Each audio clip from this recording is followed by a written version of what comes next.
stood in the kitchen, the rich aroma of garlic and rosemary wafting through the air, enveloping me in a comforting embrace. I loved these moments. Cooking for Mark was my way of expressing my affection, each chop of the knife a silent declaration of my love. The soft glow of candlelight flickered against the walls, casting playful shadows that danced as I moved around the room. I glanced at the clock, noting that he would be home any minute now. The thought made my heart flutter with anticipation. As I stirred the sauce simmering on the stove, my mind wandered back to the early days of our marriage. Mark and I had built a life together marked by laughter and late-night talks, but lately, an unshakable restlessness had settled in my chest. It was a feeling I couldn't quite place. Was it the monotony of our routine, or something deeper? I pushed the thought aside, reminding myself of the warmth of his smile and the way his laughter filled our home. Just then, the key turned in the lock, and I felt a thrill of excitement. "Sarah, I'm home." Mark's voice rang out as he stepped through the door, his briefcase in one hand and a bouquet of flowers in the other. My heart swelled at the sight of him, his dark hair slightly tousled, and a bright smile lighting up his face. "Surprise," I said, spinning around with a flourish, the wooden spoon in my hand like a baton. "I made your favorite." "Only the best for the best wife," he joked, placing the flowers on the counter. He crossed the room and wrapped his arms around me, pulling me close. "It smells amazing in here." "Just wait until you taste it," I replied, tilting my head back to meet his gaze. In that moment, everything felt perfect, yet that nagging sense of something missing lingered at the edges of my happiness. We shared a comforting dinner, the conversation light and filled with the familiar rhythm of our lives. "So, what's on the agenda for the weekend?" I asked, leaning in, eager to hear about his plans. Mark paused, his fork hovering above his plate. "Actually, there's a party at my boss's place tomorrow night. You'll come, right?" The way he asked made it feel more like a command than an invitation.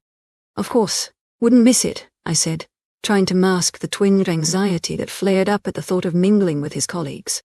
I could already picture the polished shoes and forced small talk. "What's the occasion?" "Oh, just a little celebration for the team's success," he shrugged, his nonchalance a stark contrast to my nerves. "It'll be fun. You might even meet some interesting people." "Interesting how?" I pressed, curiosity getting the better of me. A smile tugged at the corners of his mouth, and he leaned back, clearly enjoying my interest. "You know, new faces, fresh perspectives. Who knows? Maybe you'll even meet someone who captures your attention," he teased, a mischievous glint in his eyes. I laughed, though unease coiled in my stomach. "Mark, are you trying to set me up with someone?" He shrugged again, a playful grin dancing on his lips. "Why not? It could be fun. I want you to enjoy yourself." His words hung in the air, a challenge I wasn't sure I wanted to accept. I glanced down at my plate, suddenly feeling vulnerable under the weight of his suggestion. "I don't know, it seems a bit odd, doesn't it?" "Sarah, don't overthink it. Just relax and have a good time," he urged, his voice gentle yet firm. I looked up to see him smiling at me, his trust in me unwavering. I wanted to believe that everything was fine, that our marriage was solid and secure. But as the evening wore on, I couldn't shake the feeling that we were standing at the edge of something unknown. The next night arrived with a sense of foreboding, mixed with excitement. The party was held in a lavish penthouse overlooking the skyline, the city lights twinkling like stars fallen to earth. As I stepped into the room, I felt the vibrant energy swirling around me, laughter and conversation mingling with the clink of glasses. Mark introduced me to his colleagues, and I played the part of the perfect wife, smiling and nodding as they discussed business and shared inside jokes. But as the night wore on, my attention drifted. I felt the weight of someone's gaze, a magnetic pull that drew me in. That's when I saw him, Jake. He stood across the room, an enigmatic figure with piercing blue eyes and a confident smile that seemed to light up the space around him. It was as if the noise faded into the background, and all I could see was him. I was startled when Mark nudged me gently. "Go on, talk to him," he urged with a grin. "Really?" I said, incredulity spilling into my voice. Why not? Just flirt a little, he encouraged, his tone playful, yet I caught a hint of seriousness beneath it. Okay, but why? Just trust me, he replied, his eyes sparkling with mischief. With a mix of trepidation and curiosity, I stepped toward Jake, drawn in by the mystery he exuded.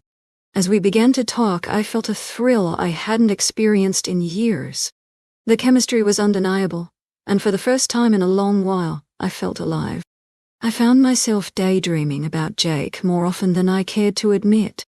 Each time I caught a glimpse of my reflection in the mirror, I felt a pang of guilt wash over me. How could I be so captivated by someone I barely knew? I had a good life, a loving husband, and yet here I was, lost in thoughts of a man who had stirred something deep within me. I was sitting at the kitchen table, the morning sun streaming through the window, casting a warm glow over my coffee cup. Mark was bustling around the kitchen, humming a tune. "Hey, you okay, Sarah?" he asked, glancing my way. His brow furrowed in concern. "Yeah, just thinking," I replied, forcing a smile. But my mind was racing with memories of Jake's laugh and the way he looked at me. His piercing blue eyes felt like they were peeling back the layers of my soul. "Thinking about what? The party?" Mark asked, leaning against the counter, arms crossed. I hesitated. Just how interesting it was, I guess. "Interesting, huh?" He chuckled lightly, his eyes dancing with mischief. "I saw you talking to Jake. You two seemed to hit it off." I couldn't read his tone. Was he teasing me or genuinely encouraging me? "It was just a conversation, Mark," I said, trying to downplay it. "Just a conversation. You were practically glowing. I think it's great you're making new friends. It's good for you." He flashed that charming smile that used to make my heart flutter. "You should hang out with him again." "Really?" I blinked, taken aback. "You're okay with it?" "Why not? It's just harmless fun. It's not like I'm worried about you. Besides, it could spice things up a little. You know, keep our marriage interesting." I felt a mix of excitement and confusion. Was this what he really wanted? To share me? "I don't know, Mark. It feels complicated." He waved his hand dismissively. "You're overthinking it. Just enjoy it. Live a little." His words lingered in my mind as I reluctantly agreed to meet Jake for coffee a few days later. As I walked into the cafe, my heart raced with anticipation and anxiety. The scent of fresh coffee enveloped me, and I found Jake sitting in a corner, his tousled hair catching the light just right. He looked up, and our eyes locked. A spark ignited. "Hey, Sarah," he said, standing to greet me.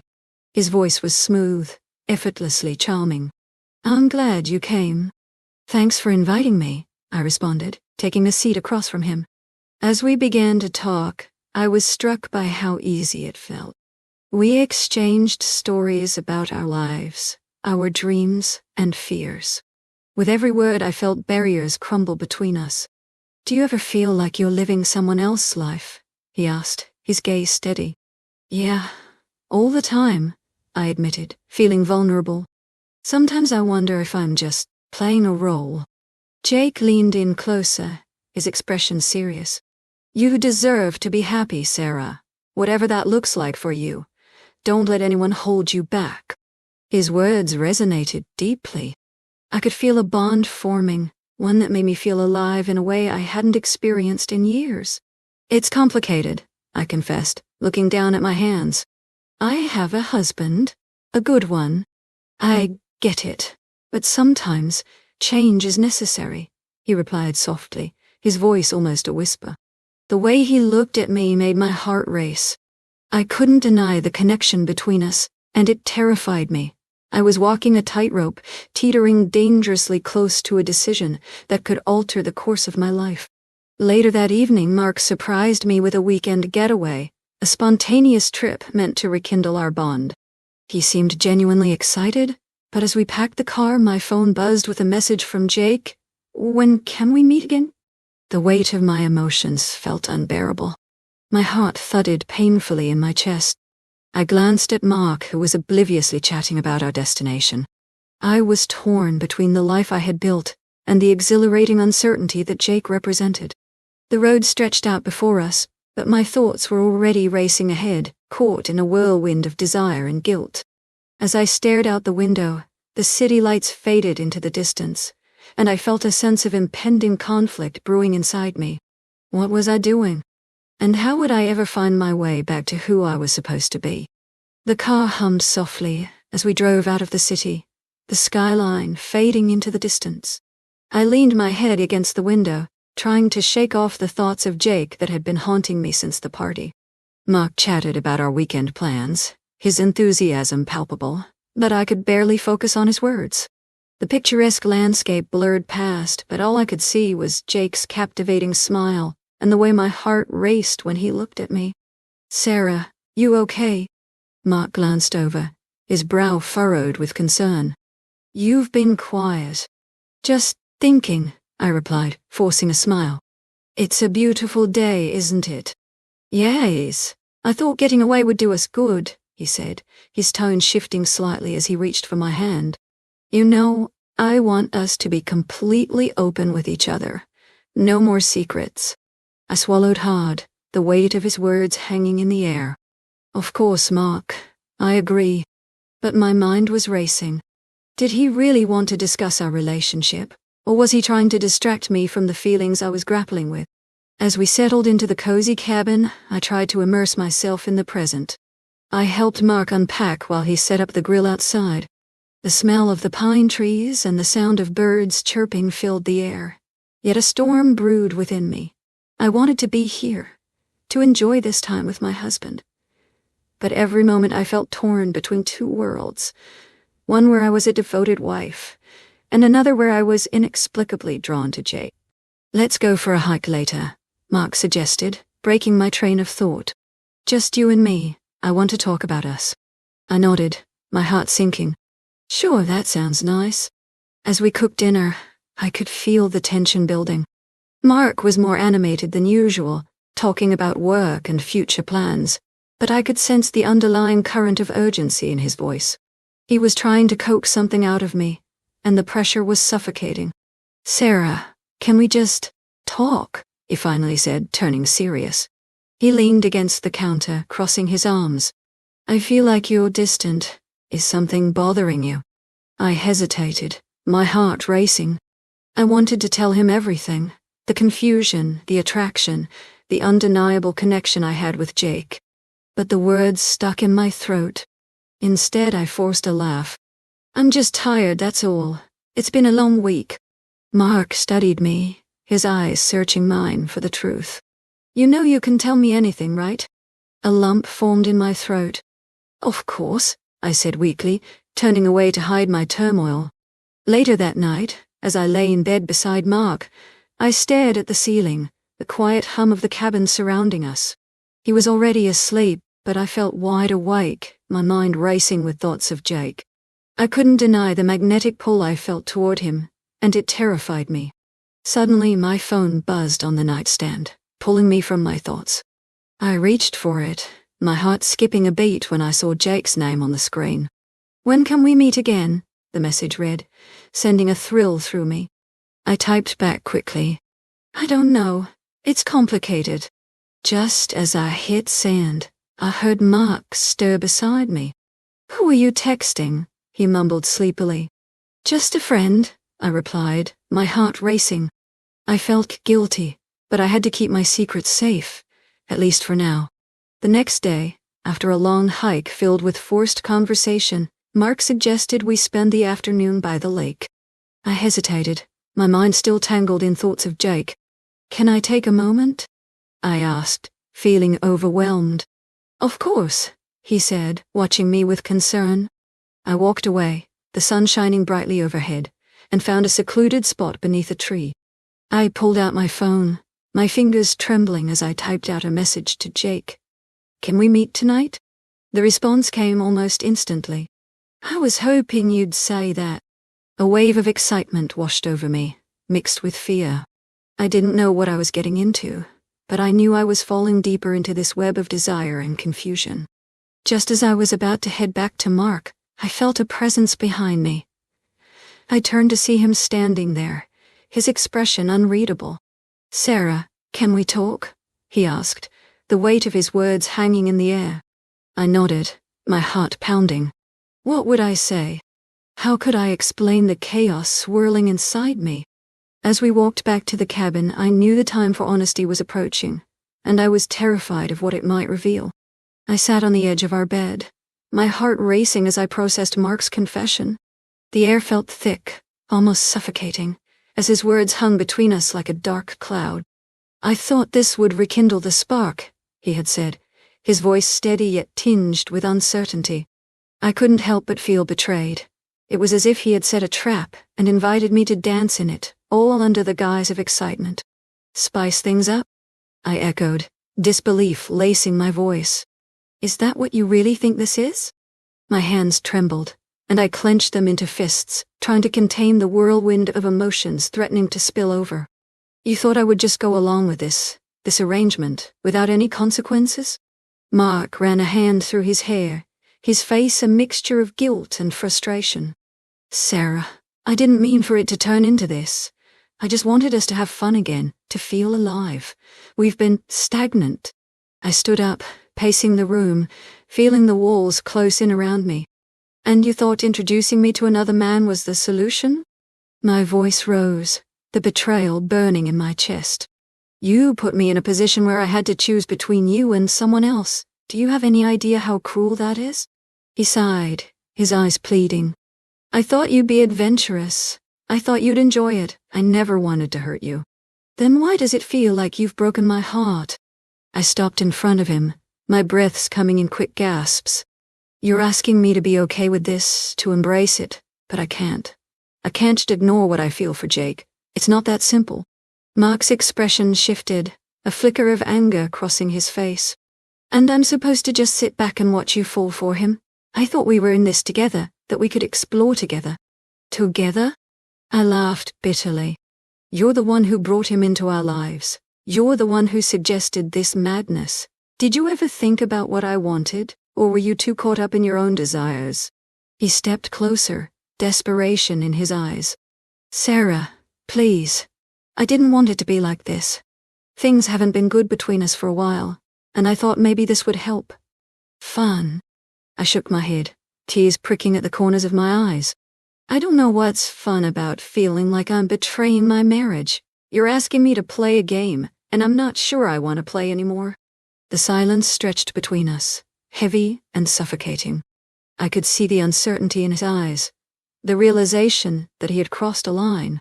The man I thought I knew was unraveling before me, and I was left grappling with the pieces. "I need time," I finally said, my voice softening as I turned away. "I need to think about what this means for us." "Sarah, don't shut me out," he pleaded. But I could hear the desperation in his voice, the fear of losing me. As I walked out of our bedroom, I felt the weight of the world on my shoulders. I needed clarity, a moment to breathe and make sense of the chaos swirling around me. I reached for my phone, hesitating for a moment before deciding to text Jake, hoping that maybe he could help me sort through the mess in my head. But as I composed the message, I felt a sudden wave of resolve wash over me. I couldn't keep running back to him, not now. I had to face the reality of my marriage, to confront the choices I had made. I was about to hit send when the doorbell rang, echoing through the silence of the apartment. With a deep breath, I opened the door, and there he was, Jake. His presence filled the doorway, tall and confident. Yet something about the way he looked at me told me he sensed the turmoil within. "Sarah," he said, his voice low and intense. "We need to talk. I can't just walk away from what we have." I felt my heart race at his words, the pull of our connection undeniable, but the chaos of my life loomed large, and I knew I had to stand firm. Torn between love and loyalty, I realized that I was standing at a crossroads, and the choice I made next could change everything. I sat on the edge of my bed, the soft fabric of the duvet crumpled beneath me, as I stared blankly at my phone. The screen flickered, illuminating my face in the dim light of the room. It was a lifeline that connected me to Jake, but it felt like a noose tightening around my heart. I had just returned from my coffee with Natalie, where I had poured out my soul, my confusion spilling forth like a waterfall of emotion. "Sarah, you have to listen to your heart," Natalie had urged, her eyes wide with concern. "You can't ignore what you feel. This isn't just some fling for you. It's something deeper." I felt a rush of conflicting emotions, excitement and guilt tangled within me like a storm. I knew I should say no, but the thought of seeing him again was intoxicating. "Against my better judgment," I replied. "Okay. Where?" After a flurry of messages, we settled on a small bar tucked away in a quiet corner of the city. I arrived early, my stomach twisted in knots, as I took a seat in a dimly lit booth.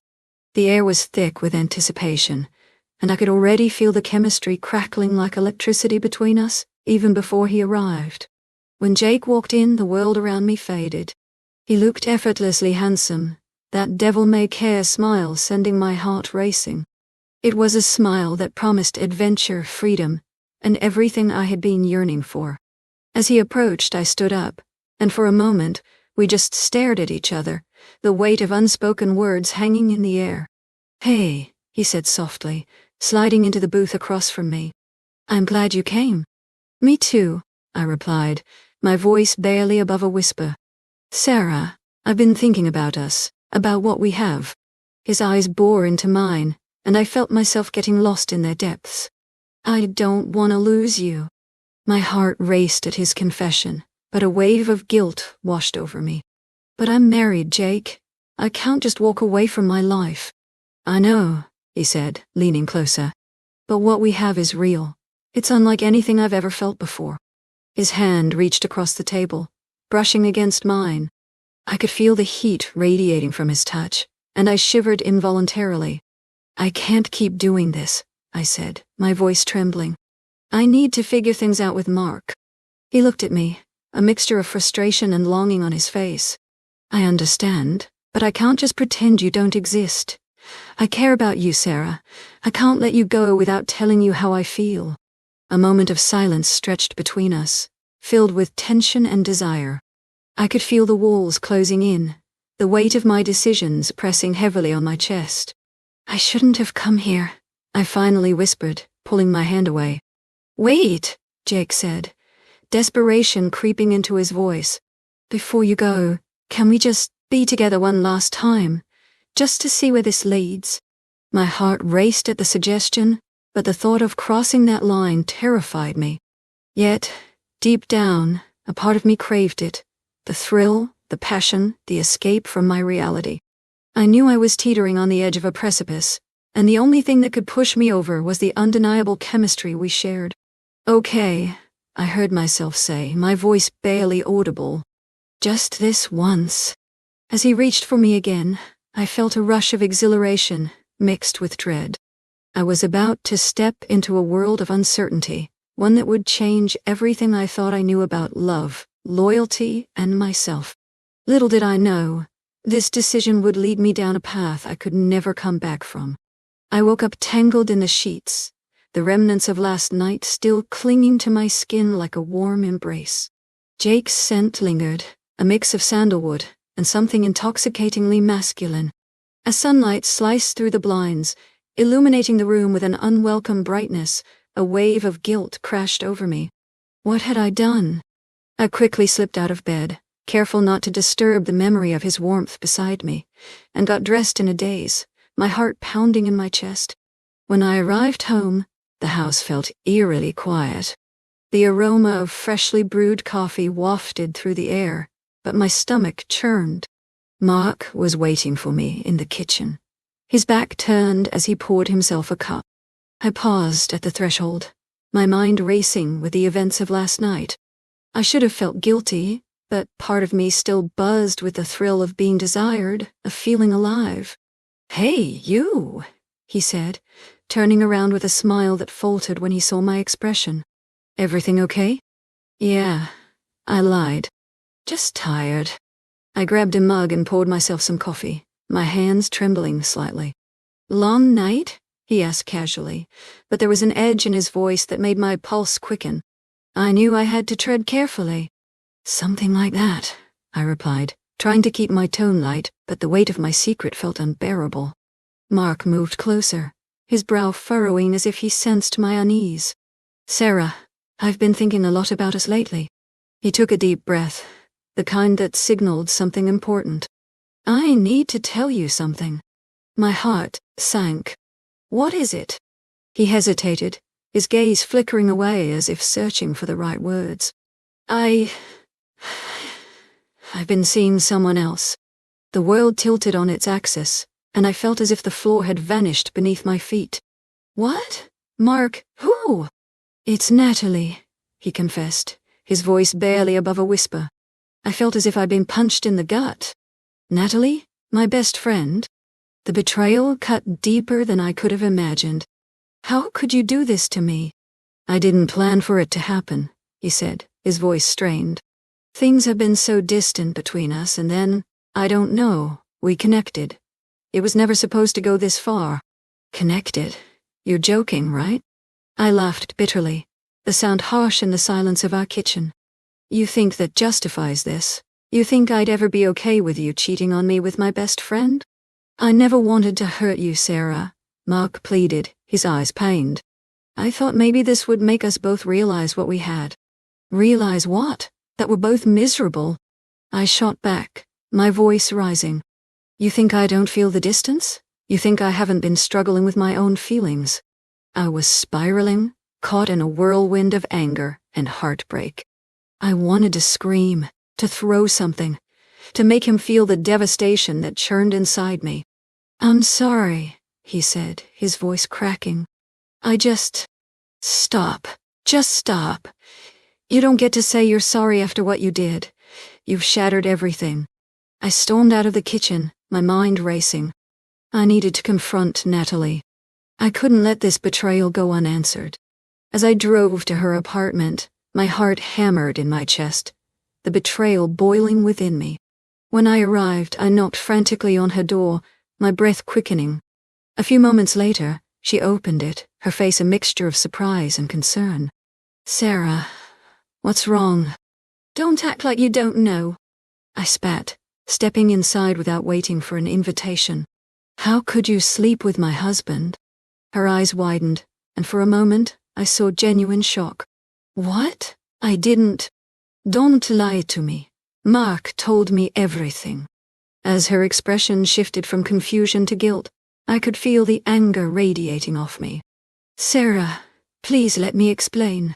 Explain what? How you betrayed me, how you let this happen. Before she could respond, the doorbell rang, echoing ominously through the silence. I turned, my heart racing again, and opened the door to find Jake standing there, looking more serious than I'd ever seen him. Sarah, we need to talk, he said, his voice low and urgent. What could you possibly have to say right now? I snapped, my emotions spilling over. I know what happened last night, and it's not what you think, he said, stepping closer, his expression intense.